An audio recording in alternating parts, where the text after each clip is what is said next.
Salut tout le monde, c'est Erwan Lovray, on se retrouve donc pour le débrief de l'avant-dernière journée de Ligue 1 Uber Eats avec donc le débrief de cette rencontre entre Nice et Le Havre. Malgré la défaite 1-0, le HAC se maintient en Ligue 1, enfin a priori à 99% pour le HAC, c'est fait. Alors le débrief, c'est parti.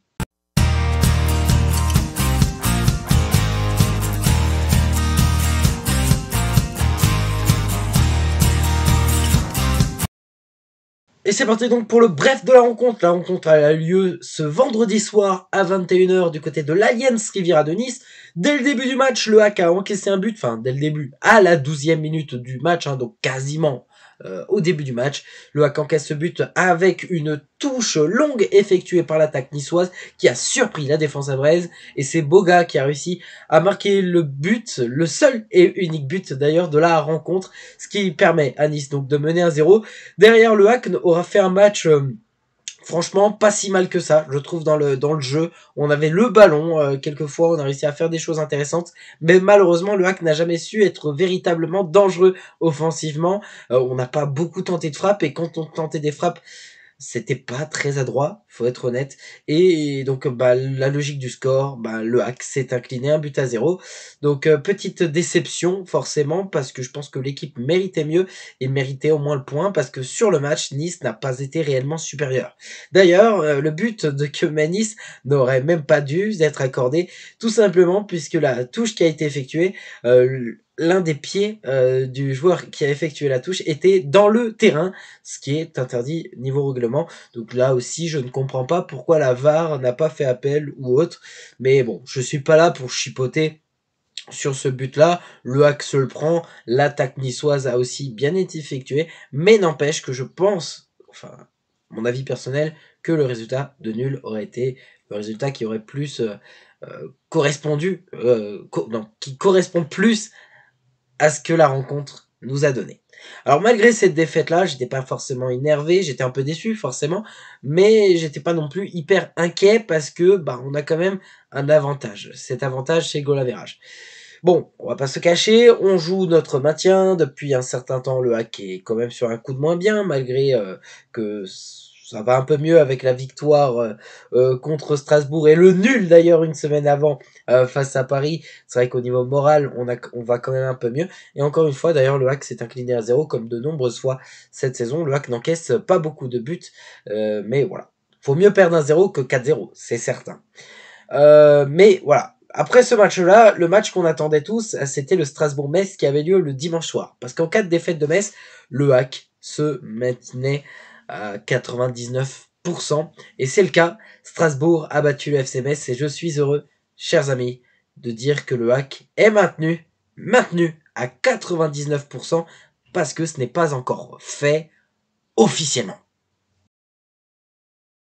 Et c'est parti donc pour notre 100% hack. Et oui, la défaite de Nice, bon, elle fait partie du football. Voilà, on fait partie du football. On peut pas toujours gagner. On a perdu cette fois-ci. Pourtant, on n'a pas, pour moi personnellement, je trouve qu'on n'a pas vu un mauvais hack sur la pelouse. On aurait mérité mieux, mais on n'a pas suffisamment tenté de frappe. On n'a pas eu assez l'audace de tenter des choses.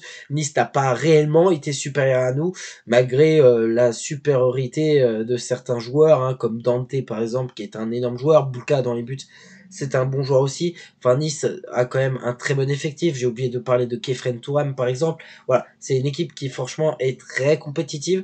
Je les attendais encore un peu mieux cette saison, mais voilà, c'est vrai que aller à Nice en déplacement, c'est pas facile, et malheureusement le HAC en sort avec 0 points.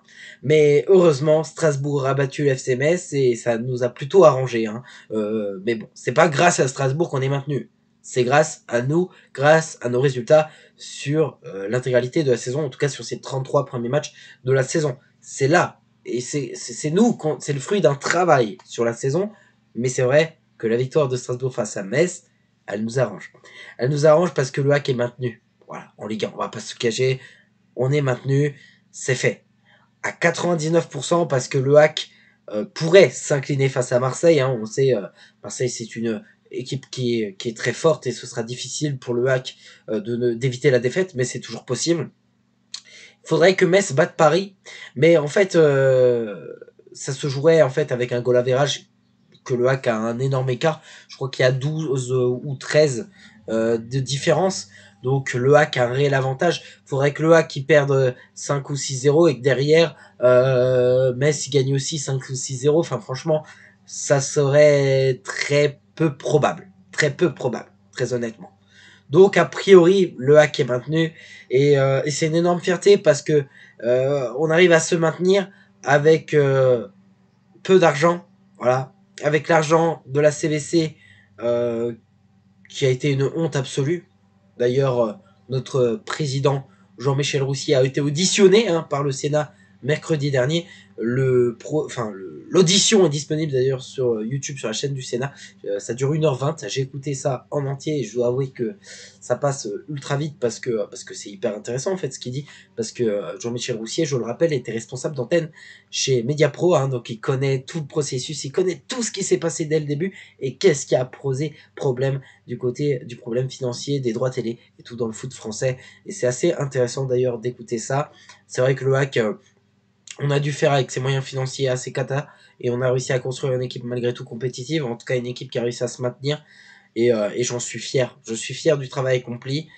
Je pense qu'il n'y a pas tous les coachs, il n'y aurait pas eu toute l'organisation que le club a. On a une organisation qui est en or. Très honnêtement, on a un super organigramme en ce moment. Et on va en profiter parce que dans le foot, il y a des hauts, il y a des bas. Peut-être que dans 4-5 ans, le HAC, ce sera la cata. Mais en ce moment, je pense qu'on est super bien géré. On a un super président, un super directeur sportif, un super entraîneur. C'est important de les mettre en avant. Ils ont réussi à faire du boulot. On n'avait pas forcément les meilleurs joueurs sur le terrain, mais ces joueurs-là se sont donnés à 100%. Et je suis fier, en tout cas, qu'on ait pu aller chercher ce maintien. Et voilà, bon, on en reparlera un peu plus dans un débrief d'après-saison où effectivement je reviendrai sur notre parcours cette saison. Mais en tout cas, quelle fierté. Et voilà, sinon pour cette défaite contre Nice, voilà, c'est pas grave. Heureusement, parce que si Metz aurait gagné, ça aurait sans doute été un peu plus différent et on aurait été un petit peu en danger quand même. Voilà, c'est important. Mais voilà, je suis quand même content et au final, c'est top parce que l'équipe le mérite, les joueurs le méritent, tout le monde le mérite, les supporters le méritent parce que les supporters ont relativement toujours répondu présent. J'ai rarement entendu des huées dans le stade Océane, en tout cas depuis la télé. Ça s'entendait pas. On a eu quand même des super parquages de la part des supporters tout au long de la saison. Enfin voilà, on a été récompensé de nos efforts à la fois sur le plan sportif, mais aussi du côté supporterisme qui était irréprochable, j'ai envie de dire quasiment cette année. On a eu des progrès comme la tribune COP qui devient une tribune debout. Voilà, il y a eu plein de choses. Bon, ça, ce sera dans le débrief d'après-saison. Vous savez que je commence déjà le débrief d'après-saison, mais voilà, c'est vrai que c'est des choses qui sont quand même importantes à mettre en avant. Je pense que le club là, on va pouvoir avancer. C'est super déjà de se dire qu'on est maintenu. L'année prochaine, on aura des moyens financiers qui seront sans doute un peu plus importants et j'ai hâte de voir ce que ça va donner à niveau mercato parce qu'on sait qu'on aura des départs forcément, mais qui nous apporteront quand même quelques millions, je l'espère, et derrière faire un recrutement intelligent qui nous permettra de se maintenir un peu plus facilement, je l'espère, l'année prochaine et d'essayer de construire notre club, d'essayer de pérenniser ce club en Ligue 1 Uber Eats, qui deviendra d'ailleurs Ligue 1 McDonald's dès la saison prochaine. Et voilà, c'est tout pour cette vidéo. Merci à toutes et à tous de l'avoir suivi. Il nous restera encore une toute dernière vidéo avant match. Ce sera donc pour le match de dimanche contre l'Olympique de Marseille. Rien de mieux pour finir la saison que de finir contre Marseille ou contre une top team, j'ai envie de dire, de notre championnat, un club historique forcément. Et on peut appeler ça un peu le derby des ports, je ne sais pas, parce qu'il y a aussi une petite rivalité entre Le Havre et Marseille au niveau des ports de marchandises, qui sont les deux plus grands ports d'ailleurs de France. Et donc il y a ce petit clash, je pense aussi envers les dockers.